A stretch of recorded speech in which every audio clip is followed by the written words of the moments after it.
Coronavirus threw a wrench in that. A lot of specific states were still able to do it. Like here in Michigan, there were still ways to get 5% down conventional for multifamily. I happened to do a few with clients, but it was much more challenging because they weren't conforming with Fannie and Freddie because they put those restrictions on.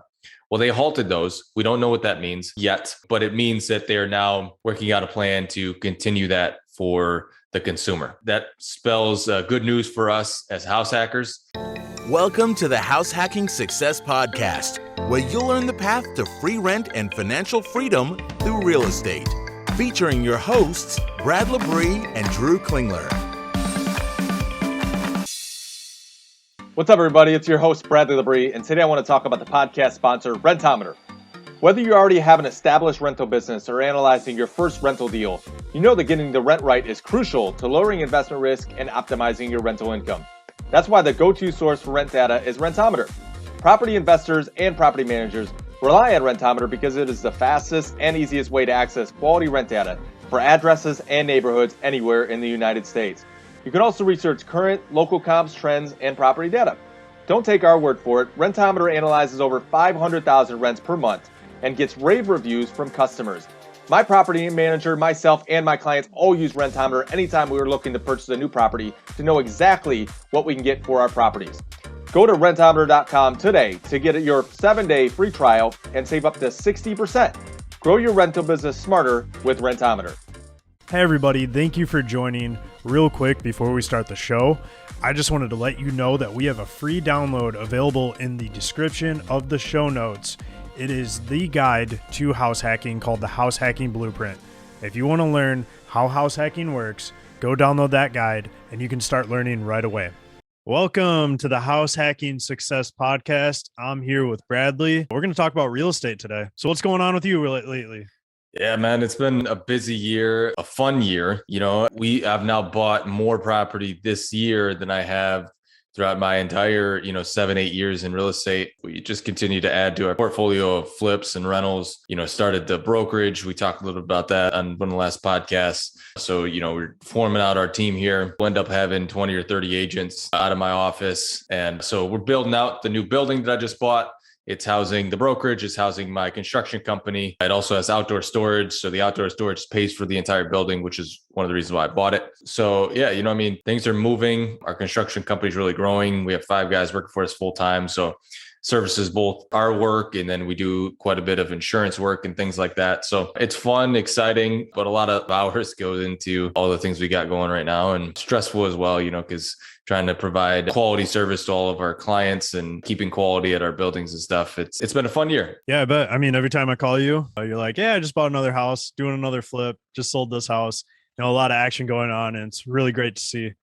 Yeah, man. Apparently my niche is buying condemned properties, because in my area, every time a place gets condemned, I buy it. So do you think that goes back to like when you first started? I know you bought that house in Flint, your first purchase, and then the 3-plex that we turned into a 4-plex, that was pretty condemned as well. Do you think you just found comfort in condemned properties? We have the resources to be able to take that, and we have the connections too, especially in my area. I have a really good relationship with the building inspectors and the townships. And so when it comes to working those things out, I have full comfort knowing that we'll be able to resolve any resolution, like the one that I just bought last night. Actually, when you and I had talked, I saw it come on the market. I know a lot of people had quite a few questions, and I'm sure they were all trying to get a hold of the township. Little do they know, township isn't open on Friday. So, they got to wait till Monday to figure out what the township needs, where I have the full comfort knowing that, all right, going into it, we can take on really whatever is necessary. If we have to update to code for electrically, if we have to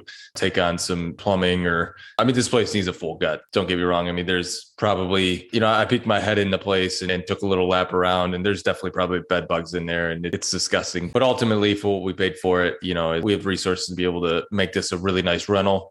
And in my market, like many markets in the country, there are virtually no single family rentals available, which is something that I don't know that we've ever talked about, but I've watched the supply and the demand for single family residential rentals just climb like this. Quite a few people don't want to pay these overinflated or perceived overinflated prices in real estate for, to buy a conventional house, but they don't want to go into an apartment. Right. And so, they don't have the choices available. And so we've really turned to the single family rental, because there's a lot of demand, a lot of really good people want to get out of apartments. They don't want to buy right now. And they'll stay there for a really long time. And generally speaking, they'll take care of it. So, yeah. Yeah, that's really interesting that you say that. So there's that Warren Buffett quote that I think it was Warren Buffett, but he says, be fearful when other people are greedy and greedy when other people are fearful. And I've noticed like multifamily, when you look at people online that are promoting that you can make money in multifamilies, a lot of people are investing in multifamilies, and it's very, very hot right now. And that almost makes it feel like there's going to be a shift at some point to the single families. And at some point, people might start seeing what you're seeing, that the high demand of single family rentals is going to go up, because especially like where I live, there's a ton of apartment complexes coming up all over the place. And people want their space, right? They want a yard and all that. And even if they're renting, like, at some point they're going to want a single family. So I think there's going to be like a big shift. And I think you're ahead of the curve there. I love multifamily. We own 3 multifamily buildings. And, for us, I mean, there's diversification within it. And then with single family, the options are endless. Like for people unaware of kind of the process, like getting multifamily valued and appraised, if you're trying to sell it, can be very challenging. Because generally speaking, multifamily doesn't sell that often. And if they do, generally speaking, again, it's from landlords that have held them for decades or quite some time. And so they're probably not, top of the line rentals, and they might go for a little bit of a discount given the fact that they have deferred maintenance and things like that. So the appreciation on multifamily, generally speaking, is very slow and methodical, because generally why you're buying it is for the cash flow, not for the appreciation. Where in single family, you obviously have homeowners renovating their property to sell. You have investors renovating properties to sell. And that appreciation is steady and firm, generally speaking, over time. Even when we have seen down markets, single family responds very quickly, generally speaking. And for me, we really like the fact that you generally get a better quality tenant. They're going to stay there longer. They know that there's no single family. I probably, as an agent, probably twice a month, get somebody that I know, or, a client text me, say, hey, do you have a 3-bedroom house available for rent? Like, do you know anyone that might have it, or do you, or whatever? And it's been increasing steadily, like over the last 18 months, like more and more and more and more people, because all these landlords getting frustrated with the lockdowns and not paying rent. They're just renovating. They're kicking out the tenants. They're doing a basic rehab, and they'll sell it for top dollar because, that's what they can do right now.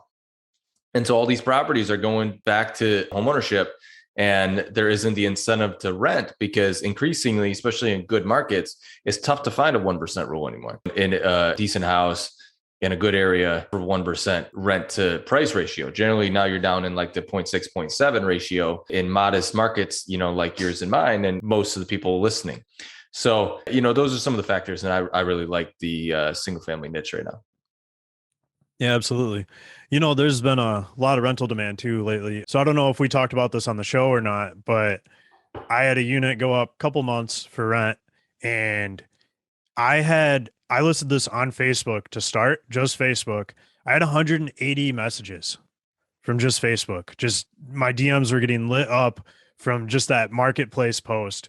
I mean, there's people looking all over the place. So rent demand is really high right now. And, 100%. When I was looking at it, I was like, wow, I could have listed this for $100 more than what I listed it for. And found a renter, no problem, but it is what it is. But yeah, I mean, I can imagine, that was at a duplex. That was the upper unit of a duplex. I can imagine what the demand would be like at a single family right now, if the demand's that high for it's very, very high. Yeah. Yeah. So yeah, it just depends on, the place. Obviously we flip most of the properties we buy right now, but a lot of them are just more conducive for rentals. Like this one, I know a lot of markets, they don't have basements, but here in Michigan, for whatever reason, even though the climate sucks for basements, everyone wants a basement. And so properties on slabs, which is a concrete foundation, they tend to have very poor resale value. It's tough to find somebody, because people love storage, right?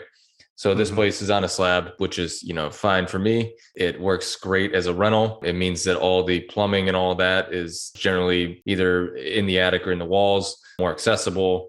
You don't got to worry about basements leaking and foundation issues, things like that for the most part. So this works out really well. Awesome. What have you learned? You've done quite a few rehabs and flips and stuff like that. You started off doing it by yourself. You got a team now. You're working with a lot of people. What have you just learned about the processes that go into that? And how have you refined the process of rehabbing a house? Okay, guys, we got to be honest here. RentRedi is a property management software that is truly working to elevate the entire renting experience for landlords and tenants. But this isn't just a boring old podcast ad about how you can manage all your units, maintenance, screening, leases, tenants, and rent using RentRedi's mobile app.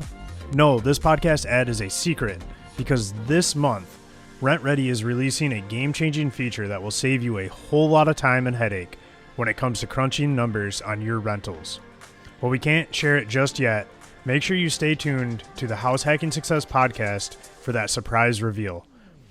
Because we have it on good authority that RentRedi will be letting our listeners know once the top secret feature is ready.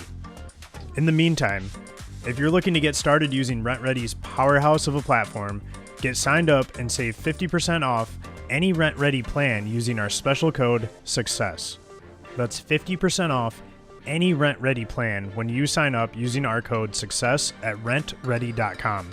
Go to rentredi.com. Use code SUCCESS for 50% off any RentRedi plan. Let's get back to the show. What have you just learned about the processes that go into that? And how have you refined the process of rehabbing a house? 5 years ago, I really saw my brother's been in contracting for quite some time, 15 years or so. And working with him and things like that, 5-8 years ago, I really noticed the less and less people are going in trades. And this has been a multi-decade thing, but less and less people are going into hard labor and trades. And especially now because incomes are rising faster than they ever have, especially for entry-level jobs. And so it's increasingly challenging to find labor, and then now the cost of construction, not only materials, where materials have finally come back to earth a little bit, but labor for contractors have dramatically increased just because there's fewer and fewer. And so for me, it's been a lot more challenging to find good quality people. And so I think that's always the key, is finding good people. And so that means you gotta vet more people, you gotta interview more people, you gotta have more people out to take a look at jobs. And then you have to reward the relationships that are the good ones. I've never really understood the transactional approach people take to business for the most part. I understand why they do it, but I've always believed in relationships. Some people will sit there and try to save $300 by shopping around 9 different lenders. And every time they do a loan, they go to a different lender. There's some validity to that, I suppose. But from my experience, it is complete. It is, there is nothing like a relationship and a mortgage broker to be able to go to a bank and make something happen that no one else can do. Especially right now with people being 3 months out, contractors that you've done repeated business with, putting you in front of the other people that, it's their first time, right? Those are the kind of things that happen when you build relationships. For people doing remodels, having good contractors, building those relationships, rewarding them for doing quality work. Sometimes even, I've dabbled around with giving incentives and bonuses for getting things done before deadline, and hey, you say you can do it here. If you can do it by then, I'll give you an extra, whatever bonus to complete that project. And, and people see that and they enjoy it. And when you make their lives easier, give them a scope of work up front, you get them plans and things like that, you really start to get the cream of the crop to come help you, and you learn as well. Yeah. And if Brad refers you a lender and you refinance through him, he does it ridiculously fast too. What happened with me. Was it 6 days or something? It was close to that. It was real fast. Yeah. Rocky's the man. Yeah. That goes for anything, I just firmly believe in relationships. I think that's sort of a dying thing. People, it's increasingly transactional. You can go on, Amazon and click and order whatever you want. And, it's not a relationship based transaction anymore. And that goes for most things. I've witnessed time and time again, relationships, people going to the third parties, for instance, for this case, lenders or whatever, going to the third party market and be able to change things or or getting a manual underwriting, or whatever. And that goes for no matter what it is. I'm a firm believer that relationships make things happen more than anything else. I believe it. And, you're living proof of that. I've seen you. One thing I really like about you is that when you get a group of people together that might not know each other, you always try to connect them. And that's one of the first things that I ever saw you do was when we were working on that threeplex, rehabbing it, turn it into a fourplex. My brother-in-law, me and him were doing the HVAC at the time. There was some other guys. I think we had, the plumber there, a couple guys doing drywall and all that. And you got them all together over lunch and you introduced them all, trying to connect them. And, you kind of, I don't know, have you ever read the book, The Giver? I have not. Oh, okay. It's a good one. It's a quick read. You should check it out. But there's a guy in there, there's a character and they call him the connector. And he's basically the guy who puts all these people together. And like, you remind me of that guy in that book. Nice. I'm going to have to give it a read. Yeah, absolutely. You're the connector. I do my best, man. And I just think that's important. If you're going to last in this business long term, if you're going to continue to get contractors to do your jobs on time, on schedule, put you in front of other people, there's got to be a reason for that. Everyone listening, at your jobs, you probably don't show up for free. You probably don't go above and beyond if people are taking advantage of you. And so much what I see people do with contractors is it's so transactional. It's never looking at, okay, how can I incentivize them to get this done so that it's a win-win situation, and I often see win-lose attempts between those relationships. And I just tend to think that that's the wrong approach. Absolutely. So we got some news going on. We got some things happening in the market. Just saw an article that the Fannie Mae and Freddie Mac multifamily lending caps are going to be suspended. Can you go into details about that and explain to everybody what's going on? Sure. Obviously, I'm no mortgage professional, so consultant mortgage professional, but the FHFA and the Treasury suspended Freddie Mac and Fannie Mae's limits on several different things, and one of them being secondary homes and multifamily with the 5% down conventional. We got accustomed to over the years in house hacking, and coronavirus threw a wrench in that. A lot of specific states were still able to do it, like here in Michigan. There were still ways to get 5% down conventional for multifamily. I happened to do a few with clients, but it was much more challenging because they weren't conforming with Fannie and Freddie because they put those restrictions on. Well, they halted those. We don't know what that means yet, but it means that they're now working out a plan to continue that for the consumer. That spells good news for us as house hackers, and I think that a lot of people out there, it's kind of the perfect storm because right now what we're seeing, and we're going to talk about this next, is that, things are starting to plateau a little bit in real estate. Days on market nationally are starting to increase. The St. Louis Fed put out a statistic the other day about days on market, and from June to August they've increased. And so that's sort of a thing that we're starting to see, especially here locally, but also nationally. And it means that heading into winter, there's probably going to be more opportunities for us as house hackers. There's probably going to be more properties staying there a little bit longer. And if and when they allow this 5% again, I think we could see a lot of house hackers really taking advantage of that. I think a lot of people are going to be able to do some really cool things. And I think generally speaking, interest rates are going to stay pretty low, which means that our payments are going to stay pretty much low, and rents have throughout the country just dramatically increased. We've never seen the sizable rental increase month over month like we have over, this year. It bodes well for house hackers. Yeah, absolutely. And historically, like from what I've seen, it seems like when November hits, things just start to sit on the market, but things haven't been as hot as they have been this year.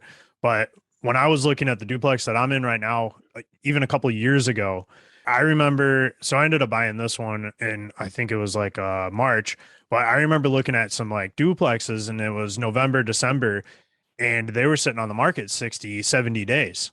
And then all of a sudden, March comes around, April comes around, and the same types of properties were only sitting on the market for a week. They were going a lot faster. And it was like, as soon as things started to warm up, I don't know if there is a correlation between that and the weather, but even with the duplexes that in my market, they sit around in the winter and they really do. So it really is a good opportunity. And this year might be a great opportunity for a house hacker to find the right property. Hopefully this conventional 5% comes to fruition because, FHA has its challenges, just the appraisal process with the conforming process, things like that. And conventional allows you to get properties that, might need, if you want to get some, TLC multifamily, it's challenging to do that with FHA. And then beyond that, very few landlords want to sell to FHA, which is also another barrier that a lot of people have hit, including myself this year. So, if we can get back to the 5% down, it allows people to, get some properties that otherwise they wouldn't be able to, and they don't want to come up with 20% down. I'm hopeful that they'll be able to get this, through and they'll start rolling these out with conforming loans.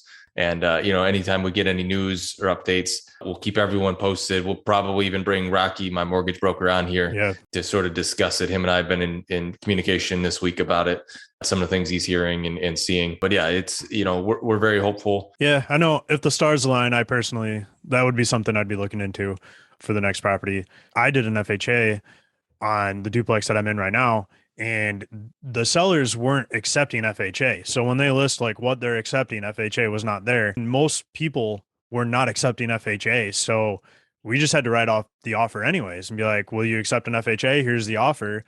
And, just go for it anyways. Just because they say they're not accepting it doesn't necessarily mean they won't consider it when you submit an offer.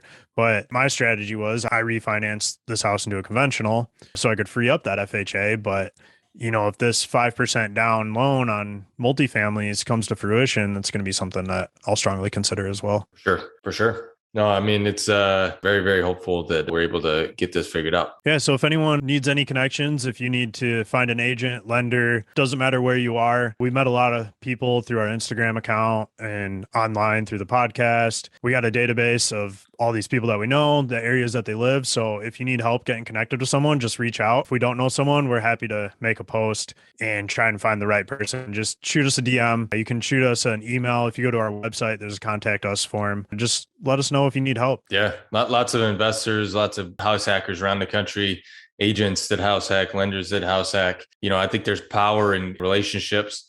I think there's power in the emotional support they bring. And that's probably the biggest thing. If you're going to last in this industry, if you're going to, get to financial independence, if you're going to leave your job early, if you're going to do a lot of the things that we all set out to do, it takes being connected and it takes emotional support. And that's what we aim to do here. So reach out to us. We'll absolutely connect you with anyone and everyone we know in your market. And if you're somebody out there that is a house hacker and you want to get connected to some of these, aspiring house hackers, reach out to us as well. And we'll put you into the database. That way we can start connecting people and growing the community as large and as empowered as possible. Yeah. Maybe we need to make a Facebook group or something and get people together that are all house hackers. But, shifting gears, one of the most important things with house hacking is understanding cash flow.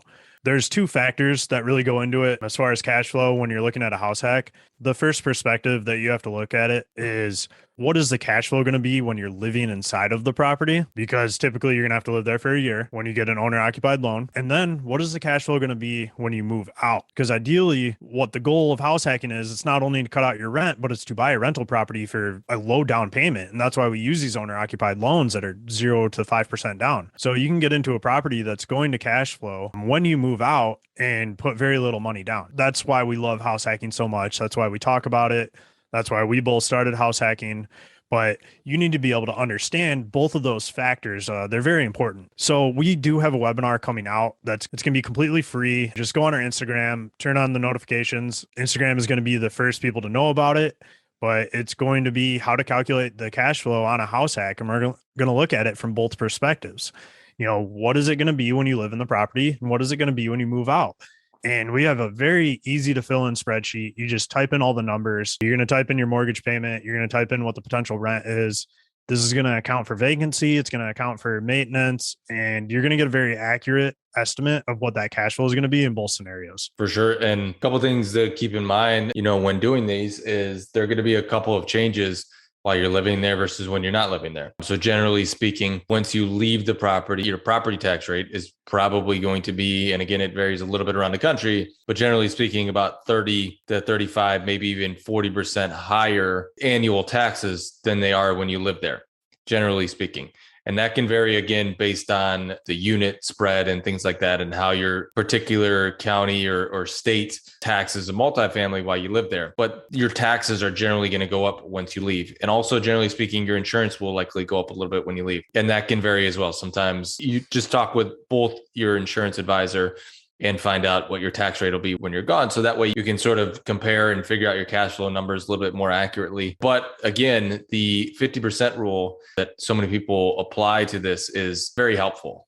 And then once you get the 50% rule, you can kind of compare that, because sometimes people tend to think that it's more of like a 40% rule, meaning only 40% of income goes to expenses, not including your mortgage. So you kind of want to play around with that, figure out what your area looks like. But yeah, cash flow is so important because it's the lifeblood of your business. Yeah, absolutely. And, even if you're still saving up for a down payment or you're not going to buy a house hack for another year, I still encourage you to go to this webinar. We're very close to launching it. It's going to be a couple weeks out. Just go on our Instagram to get the news when it launches.